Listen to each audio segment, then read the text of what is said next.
Hey guys, welcome back to another how-to video. Today I'm going to be throwing on an LED underlighting kit on the Kawasaki Z650. I picked up this kit from XK Glow off of Amazon. It's like a $43, $45 kit. Green lighting, and right now I've got the left side taken off, and I've already ran my switch. I mounted the switch to this front piece of plastic on top next to the ignition, because chances are you'll very rarely take this piece off. The fuse box is located right behind the side plate, behind this plate here. To get this off, there's 3 screws that are all located down at the bottom. You've got one here, here, and here. And then this basically just pops off. There's also a couple of the little plastic rivets that hold it on the top. You just push those in and then pull them out. I'll show how that's done on the opposite side. I wasn't too sure how all this came off, so I experimented and messed around with it so I could give you guys the most efficient and correct information on how to take this off. But once you have these 3 screws and the 4 little pop rivets along the top, this just pulls right out. Fuse box, your ECU, all that's located here. Mounted my switch up top. I'll give you a close-up of that. This is the light connector end. It's also where the fuse should be housed. At least I hope they put a fuse in it. And then the battery leads go back, of course, to the battery. Now I'm going to go ahead and hook this up and plug all my lights in and test it before we get into actually installing the lights and where to place them and things like that. The most important is going to be your wire routing and not necessarily where to put the lights. You want to make sure your wiring is protected, out of the way, looks nice and neat, and is not hanging down in anywhere it's going to get hung up. So I'm going to go ahead and test these out real quick, and then we'll get to the install part. Okay, I just hooked up all the lights, tested them, everything works, all the lights are good, switch works well, switch is up here, cable is routed down here by the ECU, then goes behind the plastic straight to the battery and connects positive, positive, negative, and negative. The actual light connection is right here. This is where you'll start to run for each feed. The kit I got has 8 of these pods, 2 light strips, a couple end terminations, and 2 long extensions. And I'll probably need one of the extensions to go from this side to the other side. But what I think I'm going to do is put a pod up in here behind and above the radiator. I'll put another pod inside this cavity on this piece of plastic, and then I'll run back to here and I'll put the strip behind this piece of plastic. So that's 2 pods, 1 strip. I'm thinking about putting another pod back in the engine cavity here. So that'll be 3 pods, 1 strip, and then I'll put another pod somewhere toward the rear, maybe behind this piece of plastic where it'll shine back toward the rear of the bike. But I'm just going to work my way through for now. I'm going to start with this one and go from there. Alright, let's see. I just put, so we have the first pod. I put an end termination kit on that. I'd really like to put one up here. If I can do it and make it look nice. And like I said earlier, the most important part is going to be how you route your wiring. And I think right there would be great. So I'm going to go ahead and put a piece of tape on the back of that. And the kit also comes with end termination kits, wire clips, 3M, double-sided, various cuts of it. So let's see. This looks like the right one.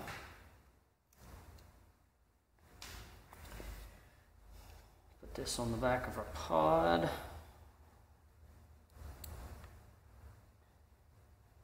You want to make sure the surface that you're sticking this to is clean. Okay guys, I went ahead and ran everything. This is definitely going to be the hardest side, the beginning side off the switch, because the way the leads are so short. And you need to use one of these little splitters. And that'll let you route your wire back to the other side off the other lead a little bit easier. So I have one up here behind the front trellis support, one inside the plastic. I have the long light bar installed on the back side of the plastic. And then I also have another one on the end of the plastic. So the strip is here. There's another pod here where my finger is. And there's another pod on the side of the battery box right behind this piece of plastic.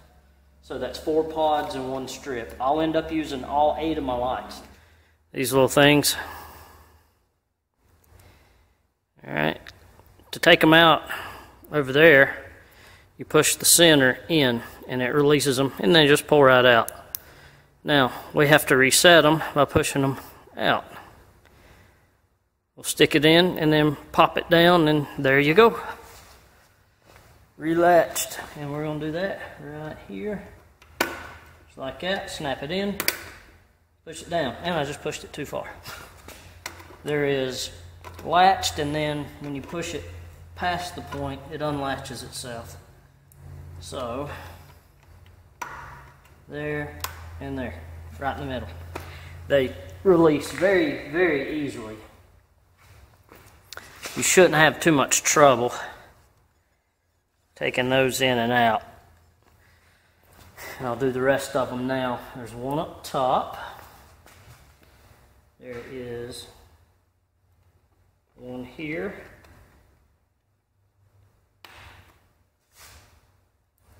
There's another one here.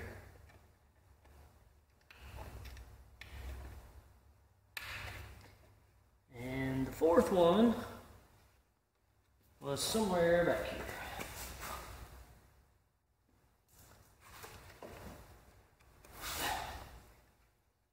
Yeah, back here on the right behind the Z on the bottom.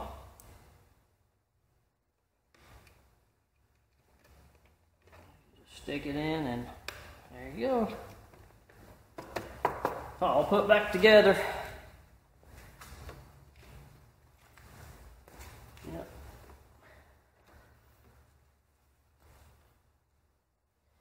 Looks good. No bulge. No wire showing.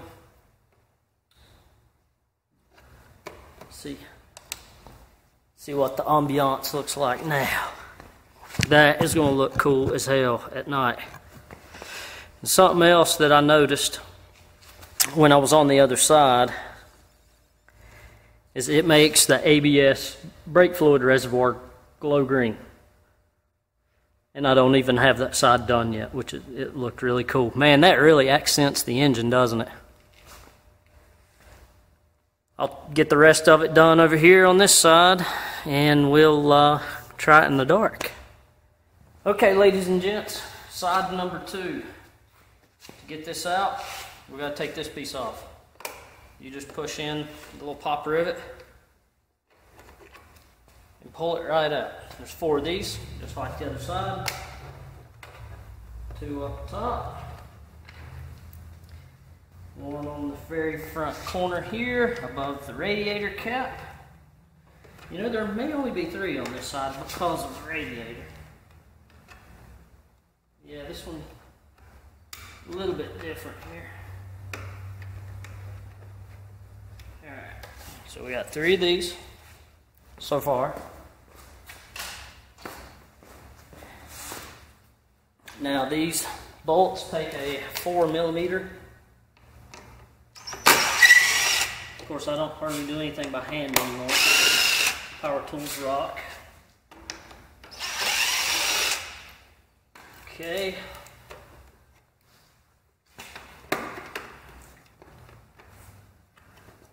Oh, there is number 4 right here. Yeah. So it's identical to the other side. There we go. So that'll be the 4th plug and 3 screws. Just gently, gently, gently pop this stuff out.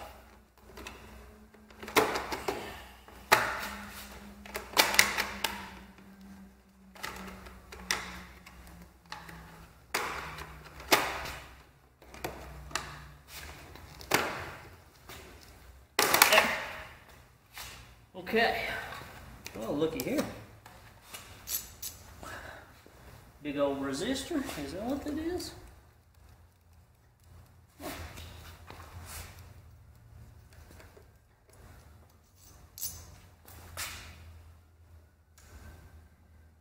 heat sink, I'm not sure what.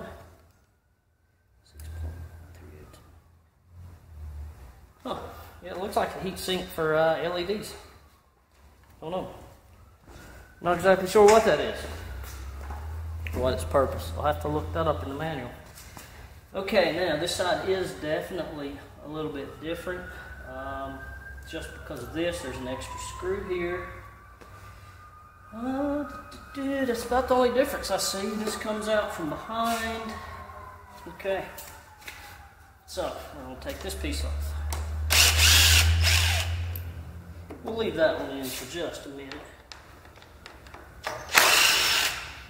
And I'm also going to go ahead and remove this piece of the brake fluid reservoir. And unfortunately, you have to take that off as well. That screw.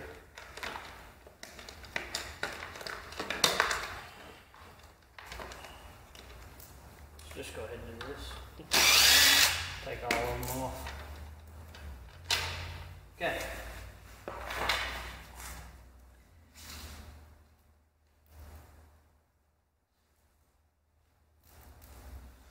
Alright, looks like we need a little bit of coolant. It's cold, well, let's say bike's leaning, so it's probably fine. So if you ever wanted to know where your antifreeze overflow is, it's right there. That's where you check your antifreeze. So add that to your, before you ride. Not just checking this, but a good way is you can always check, pop your cap here and see if there's fluid at the top of the neck, and you're usually good. If you're any lower than, say, right in here, you need to pop that off and check your reservoir. Okay. Let's go over here and grab our double-sided tape.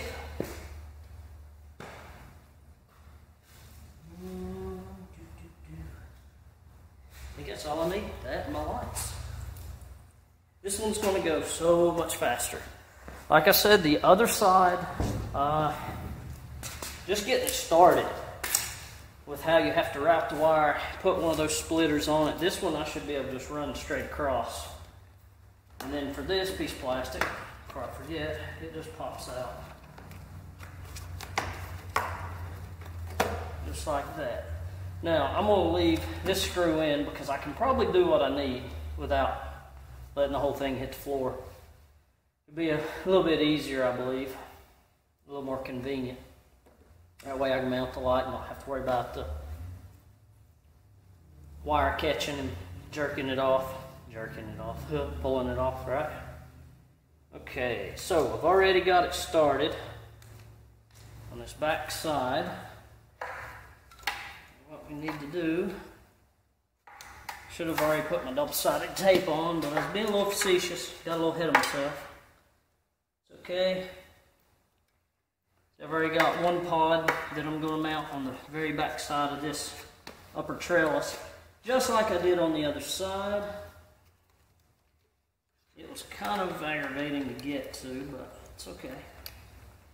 Now, I made sure my wires are pointed up right here. That way they don't hang down. I mean, they're not long enough, but I want them looped away from the heat of the engine and the radiator and not laying down toward it. Okay. That's the fun part right here. Getting your hands where they need to be.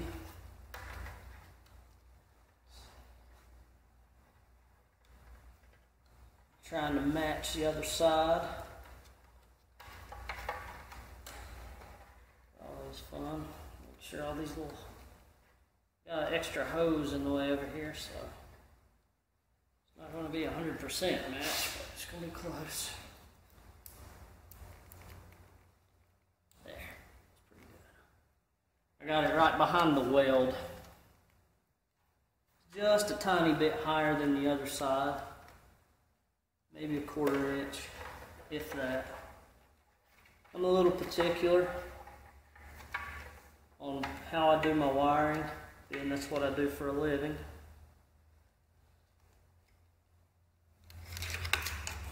Now, here's my other pod, and if you remember on the other side, I had it mounted here, on the inside of this piece of plastic. I'm going to match that. So, we need to get this routed. I'm going to take it down. There's a gap right here. I don't know if you can see it. Pull it right out. We're going to take all that wire slack with us. So now my new pod will mount. Make sure I get it down below this heat sink because heat rises. Let's grab another. Let's see, from here I went with the light strip, right? Is that what we did? See, 1 pod, 2 pod. Yes, and then we went to a light strip. So I'm going to need one of my extension wires for this.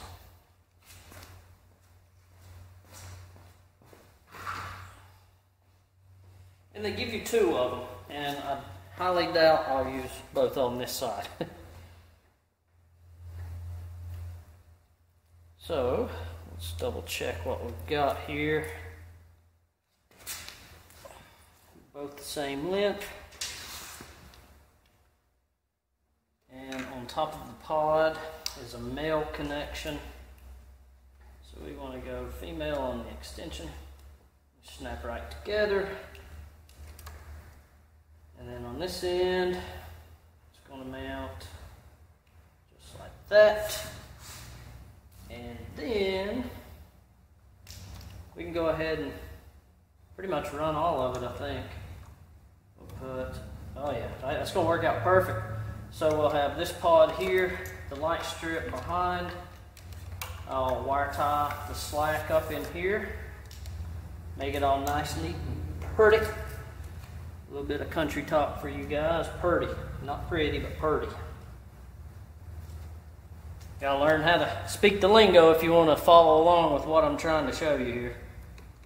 Right there, right here, means the same thing, means right here.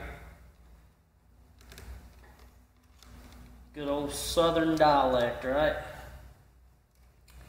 Let's see, how do we want to go? Do we want the wire up or do we want the wire down? Well, it's not going to matter, is it? Now, it's very important that you clean the bike before you put all this stuff on there. This is a brand new bike and it's still really clean. So I'm not too awful worried about it. Now, I leave all my wire loops out until I'm 100% finished. Because it's easy enough to go back and peel the tape and replace that, but I really, really, really hate having to clip wire ties. So we're going to run all this underneath the wiring harness. Again, take all the slack that I can. This is where it gets fun. Right here. Now, let's see, I think that gets covered, maybe. Let's go.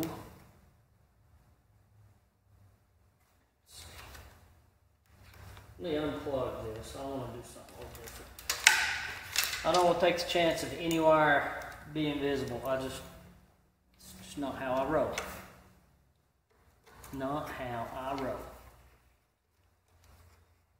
My wife's probably wondering where I'm at. Told her I was going to go riding, but storm clouds rolling back in. We got a good little rain last night, washed a lot of the salt away. And it got really sunny and nice out, and then now it's cloudy again. Okay, so that's definitely going to hide all the wiring. And then we'll bring it back. So basically what I went and did with this is I took the wire behind the connector, behind the upper trellis frame, and then back over. That way when I take the slack out, it pulls the slack behind this heatsink. And now we can come along here, plug this back in, and we can match up. Let's see. Trying to remember where the end of my LED strip is. Moment of truth.